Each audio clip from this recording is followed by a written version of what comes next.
আল্লাহ যাকে মাফ করতে চাইবেন তাকে একটা পর্দার আড়ালে নিয়ে যাবেন, জিজ্ঞেস করুন, এই বান্দা এইসব কাজ করছো? এখন আল্লাহ জিজ্ঞেস করতেছেন, সে তো ভয়তে অস্থির হয়ে যাবে, কেঁদে পাগল হয়ে যাবে, আল্লাহ করে ফেলছি, আবার মাফ করে দাও। আল্লাহ পাক তার জবানের সমস্ত পাপের কথা শুনে সে যখন অনুতপ্ত হয়ে কাঁদতে থাকবে, আল্লাহ বলবেন, যা মাফ করে দিলাম, জান্নাতে চলে যা। এইটা হচ্ছে হিসাব ইয়াসির। আল্লাহুম্মা হাসিবনি হিসাবান ইয়াসিরা।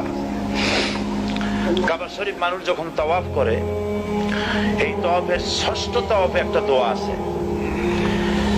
এই দোয়া আমি যখনই পড়ি আমি চোখের পানি রাখতে পারি না। ষষ্ঠ চক্কর একটি দোয়া আছে, দোয়াটা হচ্ছে, আল্লাহুম্মা ইন্না আলাইয়া হুকুকান কাসীরান ফীমা বাইনি ওয়া বাইনাক।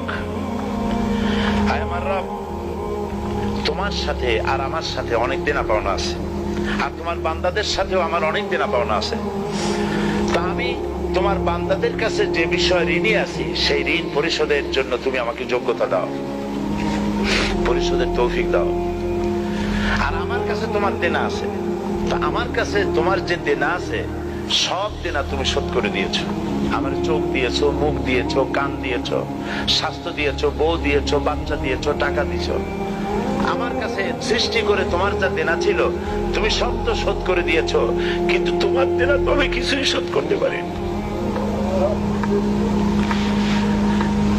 তোমার দেনা আমার শোধ করার একটা পথ আছে মাবুদ, সেই পথটা হলো তুমি আমার মাফ করে দাও।